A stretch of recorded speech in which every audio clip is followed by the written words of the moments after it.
So ಜೈ ಹಿಂದ್, ಎಲ್ರಿಗೂ ನಮಸ್ಕಾರ. So ಇವತ್ತಿನ ಮೇ 5 ಮೊದಲನೇ ಶಿಫ್ಟ್ SSC GD ಎಕ್ಸಾಮು ಮುಕ್ತಾಯಗೊಂಡಿದೆ.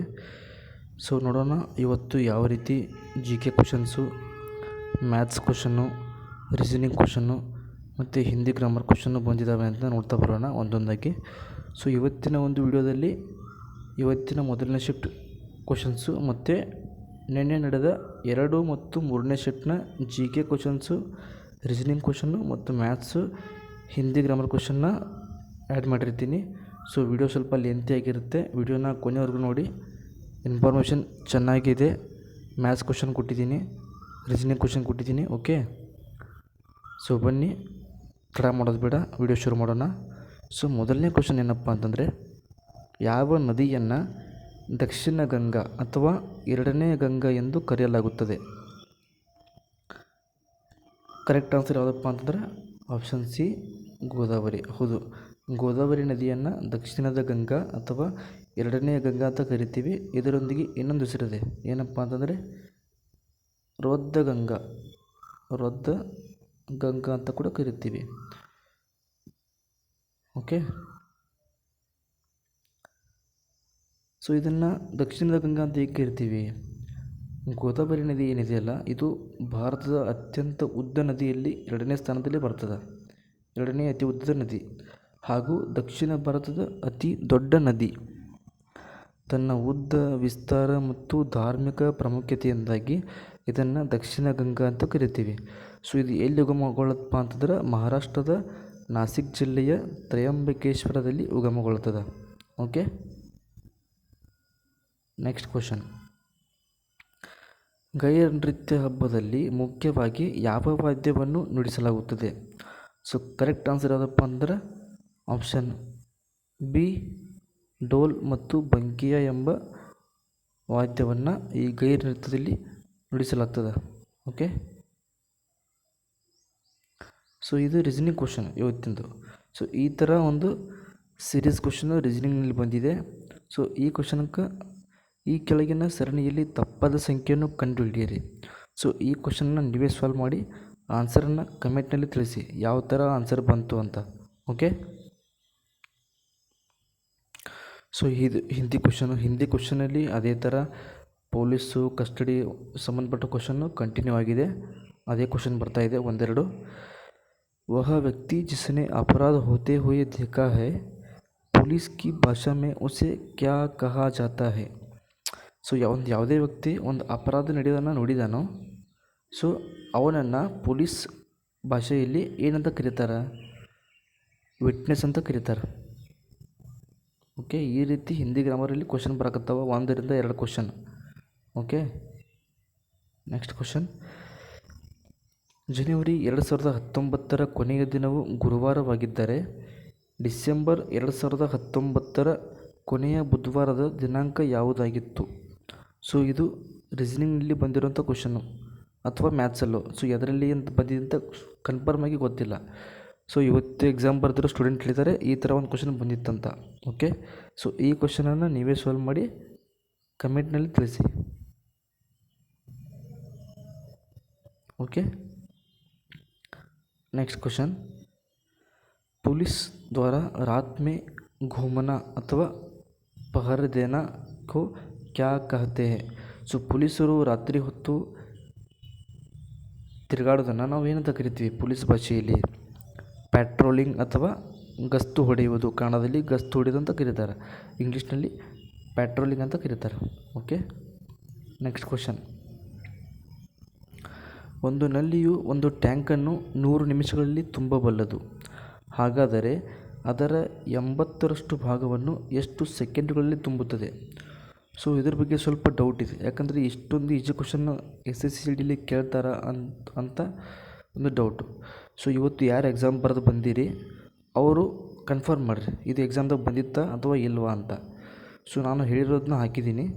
ಸೊ ಇದಕ್ಕೆ ಕರೆಕ್ಟ್ ಆನ್ಸರ್ ಯಾವುದಪ್ಪ ಅಂದ್ರೆ 4800 ಸೆಕೆಂಡು ಕರೆಕ್ಟ್ ಆನ್ಸರ್ ಆಗುತ್ತೆ.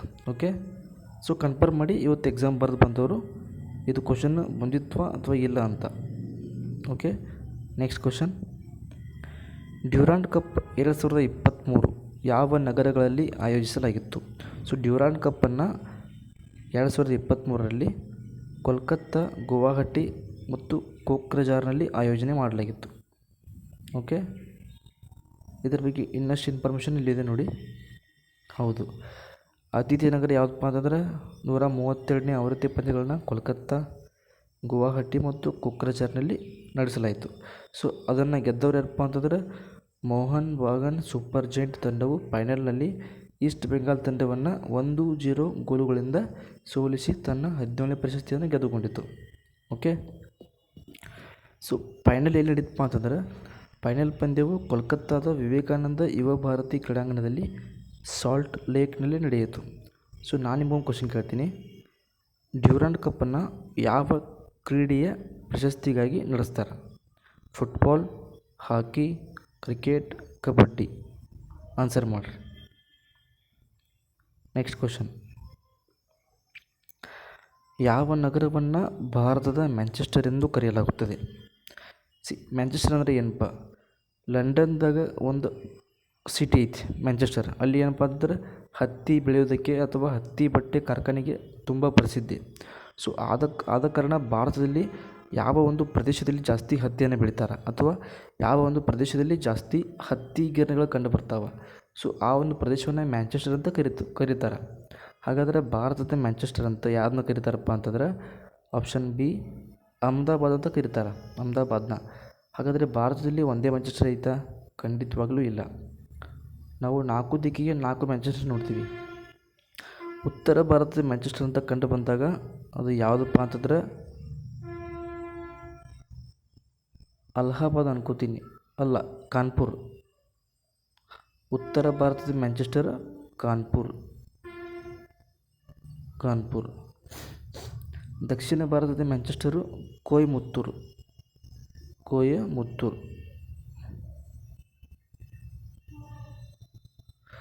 ಹಾಗೂ ಪಶ್ಚಿಮದ ಮ್ಯಾಂಚೆಸ್ಟರು ಹಾಗೂ ಭಾರತದ ಮ್ಯಾಂಚೆಸ್ಟರ್ ಎರಡೂ ಕೂಡ ಅಹಮದಾಬಾದು. ಹಾಗೂ ಪೂರ್ವ ಭಾರತದ ಮ್ಯಾಂಚೆಸ್ಟರ್ ಕೇಳಿದರೆ ಕಲ್ಕತ್ತಾ. ಓಕೆ, ಈ ಒಂದು ಕ್ವಶನ್ ಕರೆಕ್ಟ್ ಆನ್ಸರು ಅಹಮದಾಬಾದು. ಭಾರತದ ಮ್ಯಾಂಚೆಸ್ಟರ್ ಕೂಡ ಹೌದು ಹಾಗೂ ಪಶ್ಚಿಮ ಭಾರತದ ಮ್ಯಾಂಚೆಸ್ಟರ್ ಕೂಡ ಹೌದು. Next question. ಗಂಗಾ ಮತ್ತು ಬ್ರಹ್ಮಪುತ್ರ ನದಿ ಪಾತ್ರಗಳಲ್ಲಿ ಯಾವ ಪ್ರದೇಶವು ಹೆಚ್ಚು ಜನಸಾಂದ್ರತೆಯನ್ನು ಹೊಂದಿದೆ? ಸೊ ಸಿಂಪಲಾಗಿ ಏನಪ್ಪ ಅಂತಂದ್ರೆ ಈ ಕೊಟ್ಟಿರ್ತಕ್ಕಂಥ ನದಿಗಳಲ್ಲಿ ಗಂಗಾ ಮತ್ತು ಬ್ರಹ್ಮಪುತ್ರ ನದಿಗಳಲ್ಲಿ ಯಾವ ಒಂದು ನದಿಯನ್ನು ಜಾಸ್ತಿ ಜನರು ಅವಲಂಬಿಸಿದ್ದಾರೆ, ಇಷ್ಟೇ. ಓಕೆ, ಯಾವ ನದಿಪ್ಪ ಅಂತಂದ್ರೆ ಗಂಗಾ ನದಿಯನ್ನು ಜಾಸ್ತಿ ಜನರ ಅವಲಂಬನೆ ಹೊಂದಿದ್ದಾರೆ ಅಥವಾ ಈ ಒಂದು ಗಂಗಾ ನದಿ ಪಾತ್ರದಲ್ಲಿ ಅತ್ಯಂತ ಹೆಚ್ಚು ಜನಸಾಂದ್ರತೆ ಕಂಡುಬರುತ್ತೆ. Next question, Hindi grammar. निम्नलिखित में से शुद्ध वर्तनी वाले शब्द का चयन कीजिए. ಸೊ ಕೊಟ್ಟಿರ್ತಕ್ಕಂಥ ಆಪ್ಷನ್ಗಳಲ್ಲಿ ಆಪ್ಷನ್ ಬಿ ಪೀಡ ಎಂಬುದು ಹಿಂದಿ ಗ್ರಾಮರ್ ಪ್ರಕಾರ ಶುದ್ಧವಾಗಿದ್ದು, ಸೊ ಇದೇ ಕರೆಕ್ಟ್ ಆನ್ಸರ್ ಆಗುತ್ತೆ. Next question. ಸೊ ಇದು ಮ್ಯಾಥ್ಸ್ ಕ್ವಶನ್. ಒಂದು ರೈಲು ಗಂಟೆಗೆ 40 ಕಿಲೋಮೀಟರ್ ವೇಗದಲ್ಲಿ ಚಲಿಸುತ್ತಿದೆ. ರೈಲಿನ ಉದ್ದ 200 ಮೀಟರ್ ಆಗಿದ್ದರೆ ಪ್ಲ್ಯಾಟ್ಫಾರ್ಮ್ನಲ್ಲಿ ನಿಂತಿರುವ ವ್ಯಕ್ತಿಯನ್ನು ದಾಟಲು ಅದು ಎಷ್ಟು ಸಮಯ ತೆಗೆದುಕೊಳ್ಳುತ್ತದೆ? ಸೊ ಈ ಕ್ವಶನ್ನ ನೀವೇ ಸಾಲ್ವ್ ಮಾಡಿ ಆನ್ಸರನ್ನು ಕಮೆಂಟ್ನಲ್ಲಿ ತಿಳಿಸಿ. ಓಕೆ, ಸೊ ಮೊನ್ನೆ ಜಾಸ್ತಿ ಜನ ಕಮೆಂಟ್ ಮಾಡ್ತಾಯಿದ್ರಿ, so sir G K questions ಬೇಡ, ಮ್ಯಾಥ್ಸ್ ಕ್ವಶನ್ ಹೇಳಿ, ರೀಸನಿಂಗ್ ಕ್ವಶನ್ ಹೇಳಿ ಅಂತ. ಸೊ ಈ ಒಂದು ವಿಡಿಯೋದ ಕಮೆಂಟ್ ಸೆಕ್ಷನ್ನಲ್ಲಿ ನಾನು ರೀಸನಿಂಗ್ ಮತ್ತು ಮ್ಯಾಥ್ಸ್ ಕ್ವಶನ್ದು ಒಂದು PDF ಕೊಟ್ಟಿರ್ತೀನಿ. ಓಕೆ, ರೀಸನಿಂಗು ಒಂದು 100 ಕ್ವಶನ್ಸ್ ಇದೆ, ಮ್ಯಾಥ್ಸು ಒಂದು 100 ಕ್ವಶನ್ಸ್ ಇದೆ. ಟಾಪಿಕ್ ವೈಸ್ PDF ಕೊಟ್ಟಿದ್ದೀನಿ. ಸೊ ಹೋಗಿ ಕ್ವಶನ್ಸ್ನ ನೋಡಿ. ಕ್ವಶನ್ಸು ತುಂಬ ಅಂದರೆ ತುಂಬ ಒಳ್ಳೆಯ ಕ್ವಶನ್ಸ್ ಇದೆ. ಎಲ್ಲವೂ ಕೂಡ SSC GDಯಲ್ಲಿ ಬರೋಕ್ಕೆ ಯೋಗ್ಯವಾಗಿರುವಂಥ ಕ್ವಶನ್ಗಳು. ಹೋಗಿ ಒಂದು ಸರ್ತಿ ಸಾಲ್ವ್ ಮಾಡಿ ನೋಡಿ. Okay, next question. ಸೊ ಇದು ಮ್ಯಾಥ್ಸ್ ಕ್ವಶನ್. 3 ಗಂಟೆಗಳು ಕ್ರಮವಾಗಿ 90 ಸೆಕೆಂಡ್, 120 ಸೆಕೆಂಡ್ ಹಾಗೂ 150 ಸೆಕೆಂಡ್ಗಳ ಅಂತರದಲ್ಲಿ ಬಾರಿಸುತ್ತವೆ. ಅವು ಈಗ ಒಟ್ಟಿಗೆ ಬಾರಿಸಿದರೆ ಮುಂದಿನ ಬಾರಿ ಅವು ಎಷ್ಟು ಸಮಯದ ನಂತರ ಒಟ್ಟಿಗೆ ಬಾರಿಸುತ್ತವೆ? ಸೊ ಈ ಕ್ವಶನ್ ಕೂಡ ನೀವೇ ಸಾಲ್ವ್ ಮಾಡಿ ಆನ್ಸರ್ನ ಕಮೆಂಟಲ್ಲಿ ತಿಳಿಸಿ. Okay, next question. ಭಾರತದ ಸಂವಿಧಾನದ ಯಾವ ವಿಧಿಯ ಅಡಿಯಲ್ಲಿ ರಾಜ್ಯದ ರಾಜ್ಯಪಾಲರನ್ನು ಭಾರತದ ರಾಷ್ಟ್ರಪತಿಯವರು ನೇಮಿಸುತ್ತಾರೆ. ಸೊ ಯಾವ ವಿಧಿಪ್ಪ ಅಂತಂದ್ರೆ ಆಪ್ಷನ್ ಸಿ 155ನೇ ವಿಧಿ ಪ್ರಕಾರ ರಾಷ್ಟ್ರಪತಿಯವರು ರಾಜ್ಯಪಾಲರನ್ನು ನೇಮಿಸ್ತಾರೆ. ಓಕೆ, ಸೊ ಈ ಕ್ವಶನ್ ನೋಡ್ರಿ. ಸೊ ಈಗ ಪ್ರೆಸೆಂಟ್ ಅತ್ಯಂತ ಹೆಚ್ಚಿನ ಸುದ್ದಿಲಿರ್ತಕ್ಕಂಥ ಜಲಸಂಧಿ ಯಾವುದಪ್ಪ ಅಂತಂದ್ರೆ ಹಾರ್ಮುಜ್ ಜಲಸಂಧಿ.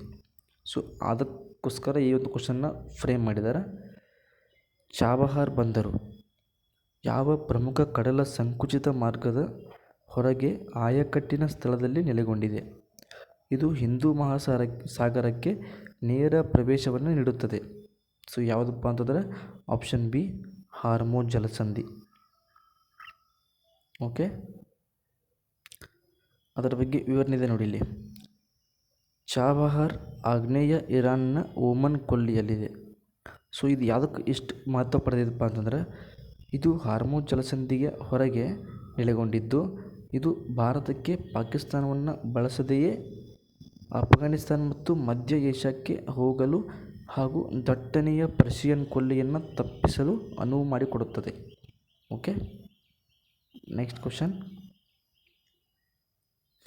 ಸಂಗೀತ ನಾಟಕ ಅಕಾಡೆಮಿಯ ಪ್ರಕಾರ ಭಾರತೀಯ ವಾದ್ಯಗಳನ್ನು ಎಷ್ಟು ಪ್ರಮುಖ ವರ್ಗಗಳಾಗಿ ವಿಂಗಡಿಸಲಾಗಿದೆ?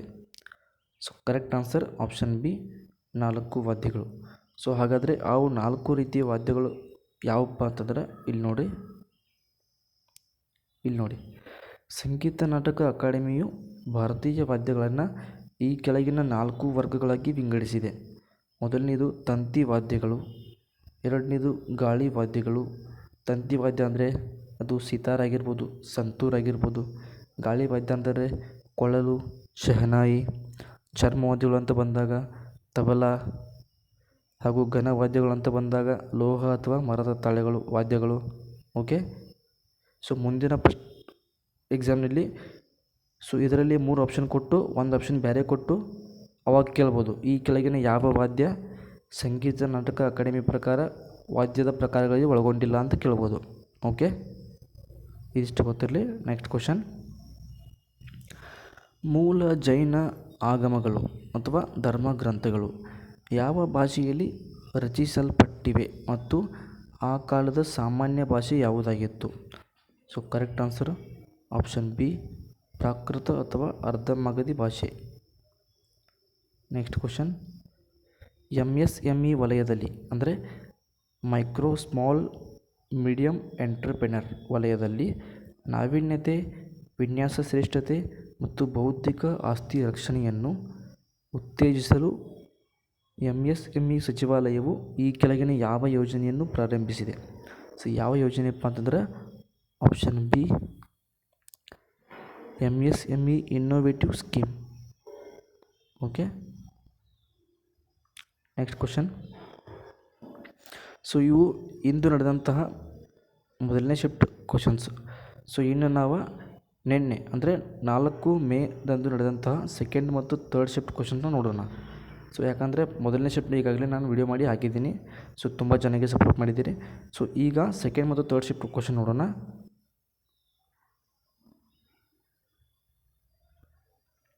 ಸೊ ಇದು ಸೆಕೆಂಡ್ ಶಿಫ್ಟ್ ಕ್ವಶನ್ಸ್. ಭಾರತದಲ್ಲಿ ಲೈಸೆನ್ಸ್ ಪಾಲಿಸಿ ಅಥವಾ ಕೈಗಾರಿಕೆಗಳ ಕಾಯ್ದೆಯನ್ನು ಯಾವ ವರ್ಷದಲ್ಲಿ ಅಂಗೀಕರಿಸಲಾಯಿತು ಕ್ವಶನ್ ಕೇಳಿದ್ದಾರೆ. ಸೊ ಯಾವ ವರ್ಷಪ್ಪ ಅಂತಂದರೆ ಆಪ್ಷನ್ ಸಿ 1951ರಂದು. ಆದರೂ ಇದು ಜಾರಿಗೆ ಬಂದಂಥ ಕಾಯ್ದೆ ಯಾವುದಪ್ಪ ಅಂತಂದರೆ 1956ರ ಕೈಗಾರಿಕಾ ಕಾಯ್ದೆ. ಅಂಗೀಕಾರವಾಗಿದ್ದು 1951ರಾಗ, ಜಾರಿಗೆ ಬಂದಿದ್ದು 1956ರ ಕೈಗಾರಿಕಾ ಕಾಯ್ದೆ ಒಳಗೆ. ಓಕೆ, ಇಲ್ಲಿದೆ ನೋಡಿ. ಇದನ್ನು ಅಧಿಕೃತವಾಗಿ ಕೈಗಾರಿಕೆಗಳ ಕಾಯ್ದೆ ಎಂದು ಕರೆಯಲಾಗುತ್ತದೆ. ಉದ್ದೇಶ ಏನಪ್ಪ ಅಂತಂದರೆ ಕೈಗಾರಿಕೆಗಳನ್ನು ನಿಯಂತ್ರಿಸುವುದು ಮತ್ತು ಸರ್ಕಾರದಿಂದ ಲೈಸೆನ್ಸ್ ಪಡೆಯುವುದನ್ನು ಕಡ್ಡಾಯಗೊಳಿಸುವುದು. ಸೊ ಈ ಒಂದು ಕೈಗಾರಿಕಾ ನೀತಿಯನ್ನು 1991ರ ನ್ಯೂ ಎಕನಾಮಿಕ್ ಪಾಲಿಸಿಯ ನಂತರ ಅಥವಾ LPG ಜಾರಿಯಾದ ನಂತರ ಹೆಚ್ಚಿನ ಕೈಗಾರಿಕೆಗಳಿಗೆ ಪರವಾನಗಿ ಪಡೆಯುವ ಅನಿವಾರ್ಯತೆಯನ್ನು ರದ್ದು ಮಾಡ್ತಾರೆ.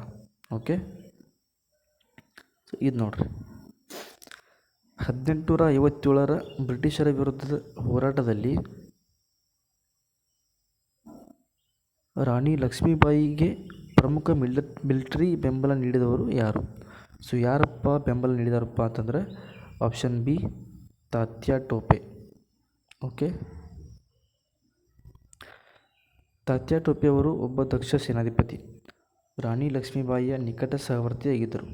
ಅವರು ಗ್ವಾಲಿಯರ್, ಮಧ್ಯಪ್ರದೇಶದ ಗ್ವಾಲಿಯರನ್ನು ವಶಪಡಿಸಿಕೊಳ್ಳಲು ರಾಣಿಗೆ ಸಹಾಯ ಮಾಡಿದರು ಮತ್ತು ಸರ್ ಹ್ಯೂ ರೋಸ್ ನೇತೃತ್ವದ ಬ್ರಿಟಿಷ್ ಪಡೆಗಳ ವಿರುದ್ಧ ಯುದ್ಧಗಳಲ್ಲಿ ನಿರ್ಣಾಯಕ ಮಿಲಿಟರಿ ನೆರವನ್ನು ನೀಡಿದರು. ಯಾರಿಗೆ? ಝಾನ್ಸಿ ರಾಣಿ ಲಕ್ಷ್ಮೀಬಾಯಿಗೆ. ಓಕೆ, ಸೊ ಇದು ಹಿಂದಿ ಗ್ರಾಮರ್ ಕ್ವಶನ್, ನಿನ್ನೆ ಕೇಳಿದಂಥ ಕ್ವಶನ್. निम्नलिखित में से पत्नी के अर्थ में प्रयुक्त होने वाला सही शब्द चुनिए. ಸೊ ಕರೆಕ್ಟ್ ಆನ್ಸರ್ ಯಾವುದಪ್ಪ ಅಂತಂದರೆ ಆಪ್ಷನ್ ಬಿ बीवी. Okay, next question.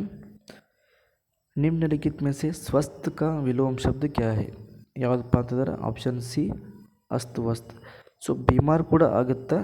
So ಅಸ್ತವ್ಯಸ್ತಕ್ಕೆ compare ಮಾಡಿದರೆ ಬಿಮಾರ್ ಸ್ವಲ್ಪ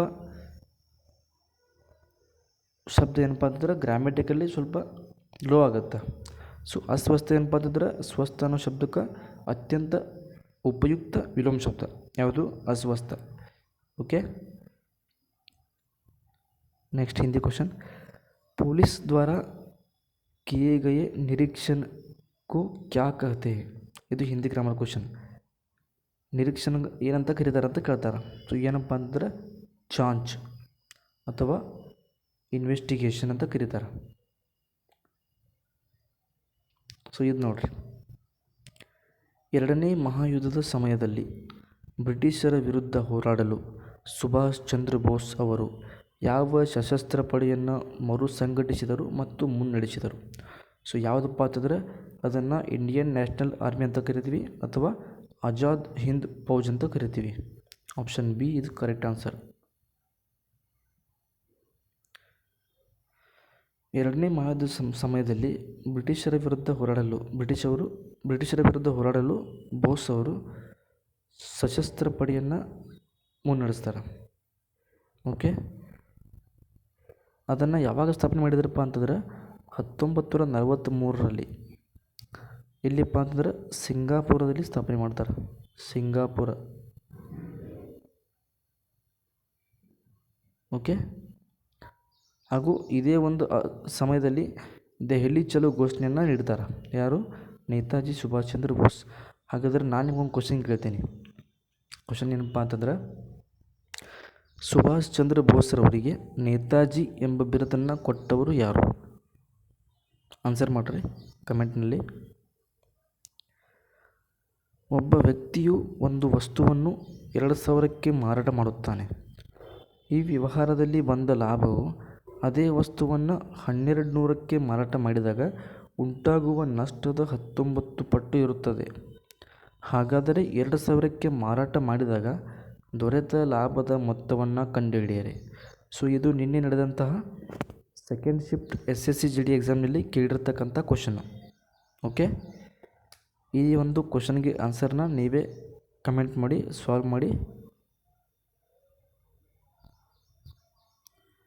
ನೀವೇ ಕಮೆಂಟಲ್ಲಿ ತಿಳಿಸಿ.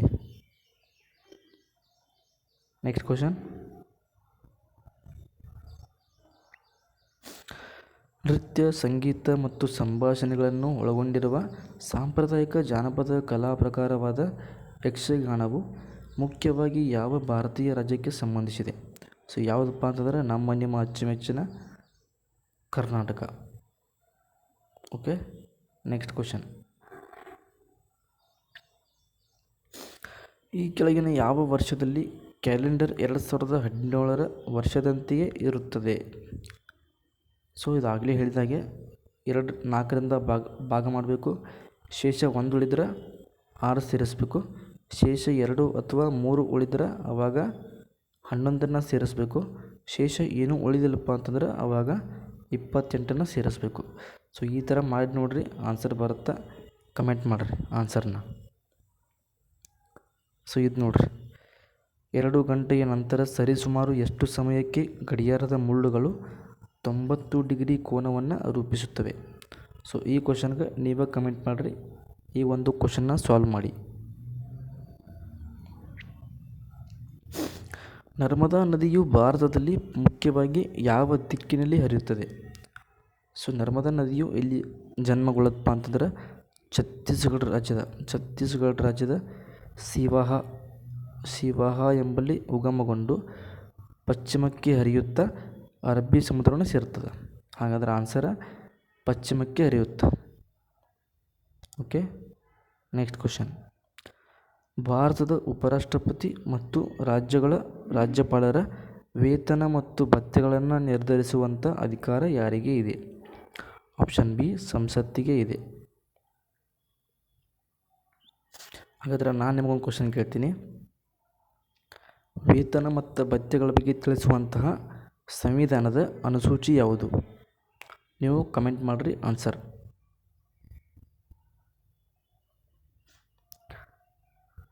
ಭಾರತ ಸಂವಿಧಾನದ ಪ್ರಕಾರ ಉಪರಾಷ್ಟ್ರಪತಿ ಮತ್ತು ರಾಜ್ಯಪಾಲರ ವೇತನ ಹಾಗೂ ಭತ್ಯೆಗಳನ್ನು ಸಂಸತ್ತು ಕಾನೂನಿನ ಮೂಲಕ ನಿರ್ಧರಿಸುತ್ತದೆ.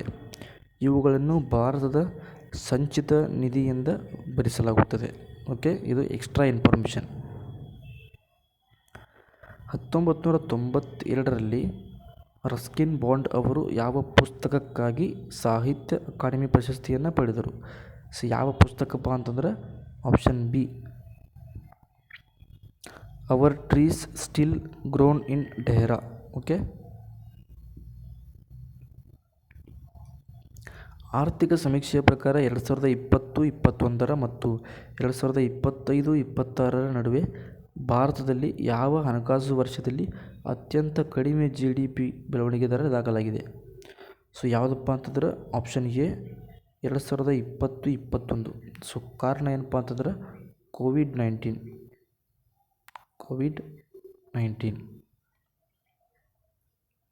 ಹೌದು, ಕೋವಿಡ್-19 ಸಾಂಕ್ರಾಮಿಕ ರೋಗದಿಂದಾಗಿ ಈ ಒಂದು ವರ್ಷವು ತೀವ್ರ ಆರ್ಥಿಕ ಕುಸಿತಕ್ಕೆ ಸಾಕ್ಷಿಯಾಯಿತು. ಓಕೆ, ಈ ಒಂದು ವರ್ಷದ GDP ಬೆಳವಣಿಗೆ ದರವು -5.8% ಆಗಿತ್ತು. Next question. ನ್ಯೂಟ್ರಾನ್ ಅನ್ನು ಯಾರು ಕಂಡುಹಿಡಿದರು ಮತ್ತು ನ್ಯೂಟ್ರಾನ್ ಗುಣಲಕ್ಷಣಗಳ ಮೂಲಭೂತ ಜ್ಞಾನದ ಶ್ರೇಯಸ್ಸು ಯಾರಿಗೆ ಸಲ್ಲುತ್ತದೆ? ಸೊ ಇದಕ್ಕೊಂದು ಕೋಡ್ ಇದೆ, ನೆನಪಿಟ್ಕೊಳ್ಳೋದು. ನ್ಯೂಟ್ರಾನು, ಎಲೆಕ್ಟ್ರಾನು, ಪ್ರೋಟಾನ್ ಅಂತ ಬರ್ತಾವೆ, ನಿಮ್ಗೆ ಗೊತ್ತಿರ್ಬೋದು. ಸೊ ಏನಪ್ಪ ಕೋಡ್ ಅಂತಂದರೆ, ಸೊ ಇಲ್ಲಿ ಪೆನ್ ಅಂತ ಬರ್ಕೊಳ್ಳಿ, ಒಂದು ಸೈಡ್ ಪೆನ್. ಸೊ RTC ಅಂತ ಬರ್ಕೊಳ್ಳಿ. RTC ಅಂತಂದರೆ ಗೊತ್ತಾಗತ್ತೆ ನಿಮಗೆ. ನಾವೀಗ ಹೊಲದ ಡಾಕ್ಯುಮೆಂಟ್ಸ್ ತರಕ್ಕೆ ಹೋದ್ರೆ ಅದಕ್ಕೆ ಇಂಗ್ಲೀಷ್ ಒಳಗೆ RTC ಅಂತ ಕರಿತಾವೆ. ಓಕೆ, P ಅಂದರೆ ಪ್ರೋಟಾನ್, ಇದನ್ನು ಕಂಡುಹಿಡಿದವರು ರುದರ್ಫೋರ್ಡ್. E ಅಂದರೆ ಎಲೆಕ್ಟ್ರಾನ್, ಇದನ್ನು ಕಂಡುಹಿಡಿದವರು ಥಾಮ್ಸನ್, ಅವ್ರ full name JJ Thomson. So next N ಅಂದರೆ ನ್ಯೂಟ್ರಾನ್, ಇದನ್ನು ಕಂಡುಹಿಡಿದವರು ಚಾಡ್ವಿಕ್. ಹಾಗಾದ್ರೆ ಕ್ವಶನ್ ಹೆಂಗೆ ಕೇಳಿದಾರೆ ಇಲ್ಲಿ? ನ್ಯೂಟ್ರಾನ್ ಕಂಡುಹಿಡಿದವರು ಯಾರಂತ ಕೇಳಿದ್ದಾರೆ. ಸೊ ಯಾರಪ್ಪ? James Chadwick. Option C, James Chadwick. Next question. The god of small things ಪುಸ್ತಕದ ಲೇಖಕರು ಯಾರು?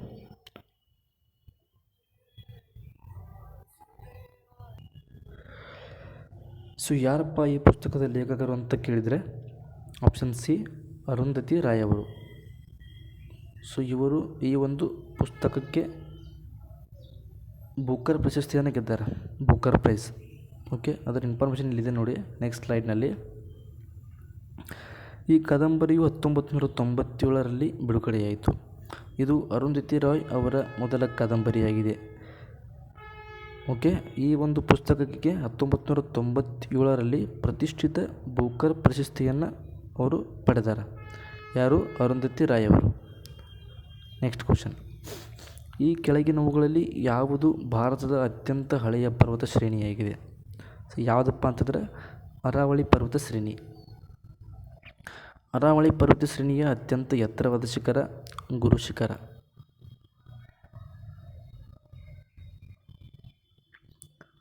ಹಿಮಾಲಯ ಶ್ರೇಣಿಯ ಅತ್ಯಂತ ಎತ್ತರವಾದ ಶಿಖರ ಮೌಂಟ್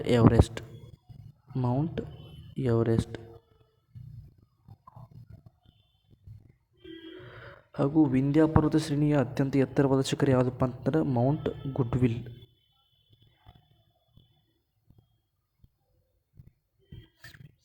ಹಾಗೂ ಹಾಗೂ ಸಾತ್ಪುರ ಶ್ರೇಣಿಯ ಅತ್ಯಂತ ಎತ್ತರವಾದ ಶಿಖರ ಧೂಪ್ಗರ್.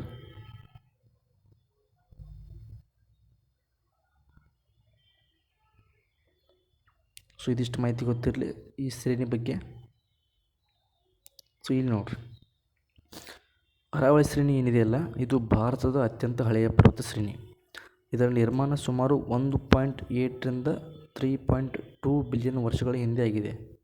ಸೊ ಯಾವ ಯುಗಪ್ಪ ಅಂತಂದರೆ ಪ್ರೀ ಕ್ಯಾಂಬ್ರಿಯನ್ ಯುಗದಲ್ಲಿ ಆಗಿದೆ. ಓಕೆ, ಇದರ ಅತ್ಯಂತ ಎತ್ತರವಾದ ಶಿಖರ ಗುರು ಶಿಖರ. ಸೊ ಈ ಒಂದು ಶ್ರೇಣಿಯೇ ಗುಜರಾತ್, ರಾಜಸ್ಥಾನ್, ಹರಿಯಾಣ ಮತ್ತು ದೆಹಲಿಯಲ್ಲಿ ಹಂಚಿಕೊಂಡಿದೆ. ನೆಕ್ಸ್ಟ್ ಹಿಮಾಲಯ ಶ್ರೇಣಿ. ಇವುಗಳು ಟೆಕ್ಟೋನಿಕ್ ಪ್ಲೇಟ್ಗಳ ಘರ್ಷಣೆಯಿಂದಾಗಿ ಉಂಟಾದ ಹೊಸ ಮಡಿಕೆ ಪರ್ವತಗಳಾಗಿವೆ, young folded mountains. Next Vindhya ಮತ್ತು ಸಾತ್ಪುರ. ಇವು ಕೂಡ ಪುರಾತನ ಪರ್ವತ ಶ್ರೇಣಿಗಳೇ ಆಗಿದ್ದರೂ ಅರಾವಳಿಗೆ ಹೋಲಿಸಿದರೆ ಅಷ್ಟೊಂದು ಹಳೆಯದಲ್ಲ. ಓಕೆ,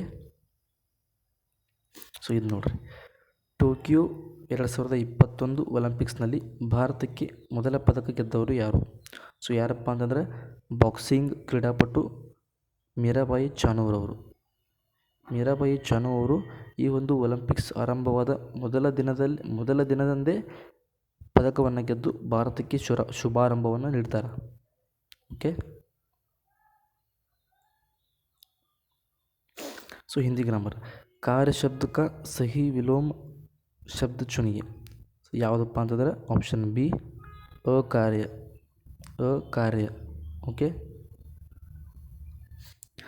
ಆರ್ಥಿಕ ಸಮೀಕ್ಷೆ 2025-26 ಪ್ರಕಾರ 2025-26 ಹಣಕಾಸು ವರ್ಷಕ್ಕೆ ಫೈನಾನ್ಷಿಯಲ್ ಇಯರ್ ಭಾರತದ ಅಂದಾಜು ನೈಜ GDP ಬೆಳವಣಿಗೆ ದರ ಎಷ್ಟು? ಯಾವುದಪ್ಪ ಅಂತಂದ್ರೆ answer option B 7.4. Next question. Bharat ಸರ್ಕಾರ ಬಿಡುಗಡೆ ಮಾಡಿದ ಆರ್ಥಿಕ ಸಮೀಕ್ಷೆ 2025-26 ಪ್ರಕಾರ ಈ ಒಂದು ಹಣಕಾಸು ವರ್ಷದ ನೈಜ GDP ಬೆಳವಣಿಗೆ ದರವು 7.4% ಇತ್ತೆಂದು ಅಂದಾಜು ಮಾಡಿದ್ದರು. ಸೊ ಈ ಬೆಳವಣಿಗೆಯು ಮುಖ್ಯವಾಗಿ ಬಳಕೆ ಮತ್ತು ಬಲವಾದ ಸಾರ್ವಜನಿಕ ಬಂಡವಾಳ ವೆಚ್ಚದಿಂದ ಪ್ರೇರಿತವಾಗಿದೆ. ಸೊ ಹಿಂದಿ ಗ್ರಾಮರ್ ನೋಡ್ರಿ. निम्नलिखित में से वर्तनी का दृष्टि से शुद्ध शब्द का चयन कीजिए. ಸೊ ಯಾವುದಪ್ಪ ಅಂತಂದ್ರೆ ಕರೆಕ್ಟ್ ಶುದ್ಧ ವರ್ತನಿ ಆಪ್ಷನ್ ಬಿ ಕೋಸಿ. ಸೊ ಕೋಸಿ ಎಂಬ ನದಿ ಹರಿತಕ್ಕಂಥ ರಾಜ್ಯ ಯಾವುದು? ಸೊ ಈ ಕ್ವಶನ್ಗೆ ಆನ್ಸರ್ನ ಕಮೆಂಟ್ನಲ್ಲಿ ತಿಳಿಸಿ. ಓಕೆ, ಇದು ಹಿಂದಿ ಗ್ರಾಮರ್ ಕ್ವಶನ್. ಅಕ್ಯೂಸ್ಡ್ ಶಬ್ದ का सही हिंदी अर्थ क्या है? ಆಪ್ಷನ್ ಬಿ ಆರೋಪಿ. ಯಾವುದು? ಆಪ್ಷನ್ ಬಿ ಆರೋಪಿ. ಭಾರತದ ಪ್ರಧಾನಮಂತ್ರಿಯನ್ನು ಯಾರು ನೇಮಿಸುತ್ತಾರೆ? ಸಂವಿಧಾನದ ಪ್ರಕಾರ 75ನೇ ವಿಧಿ ಏನು ಹೇಳುತ್ತಪ್ಪ ಅಂತಂದ್ರೆ ಲೋಕಸಭೆಯಲ್ಲಿ ಬಹುಮತವನ್ನು ಪಡೆದಂತಹ ಪಕ್ಷದ ನಾಯಕರನ್ನು ಪ್ರಧಾನಮಂತ್ರಿಯಾಗಿ ಭಾರತದ ರಾಷ್ಟ್ರಪತಿಯವರ ನೇಮಿಸ್ತಾರೆ. ಹಾಗೂ ಈ ಒಂದು ಪ್ರಧಾನಮಂತ್ರಿಯ ಸಲಹೆ ಮೇರೆಗೆ ಸಚಿವ ಸಂಪುಟವನ್ನು ನೇಮಿಸತಕ್ಕಂಥ ಒಬ್ಬ ವ್ಯಕ್ತಿ ಕೂಡ ರಾಷ್ಟ್ರಪತಿಯೇ. ಓಕೆ, ಇನ್ಫಾರ್ಮೇಷನ್ ಇಲ್ಲಿದೆ ನೋಡಿ. 75ನೇ ವಿಧಿ ಪ್ರಕಾರ ನೇಮಿಸ್ತಾರೆ. ಹಾಗೂ ಲೋಕಸಭೆಯಲ್ಲಿ ಬಹುಮತ ಪಡೆದಂಥ ವ್ಯಕ್ತಿಯ ನಾಯಕನನ್ನು ನೇಮಿಸ್ತಾರೆ ಪ್ರಧಾನಮಂತ್ರಿಯಾಗಿ. ಓಕೆ, ವಿಶ್ವದ ಅತ್ಯಂತ ದೊಡ್ಡ ನದಿ ದ್ವೀಪವಾದ ಮಾಜುಲಿ ಯಾವ ನದಿಯಲ್ಲಿದೆ? ಯಾವ ನದಿಪ್ಪ ಅಂತಂದ್ರೆ ಬ್ರಹ್ಮಪುತ್ರ ನದಿಯಲ್ಲಿ ಕಂಡುಬರ್ತದೆ. ಇದು ಅಸ್ಸಾಂ ರಾಜ್ಯದಲ್ಲಿ ಕಂಡುಬರ್ತದೆ. ಯಾವುದು? ಮಜುಲಿ ದ್ವೀಪ.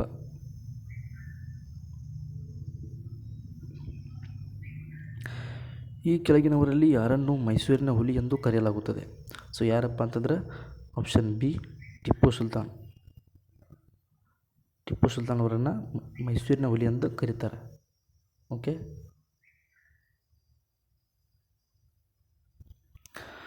2025ರಲ್ಲಿ ಪ್ರಧಾನಮಂತ್ರಿ ವಯೋವಂದನಾ ಯೋಜನೆ ಅಡಿಯಲ್ಲಿ ಹಿರಿಯ ನಾಗರಿಕರು ಹೂಡಿಕೆ ಮಾಡಬಹುದಾದ ಗರಿಷ್ಠ ಮೊತ್ತ ಎಷ್ಟು?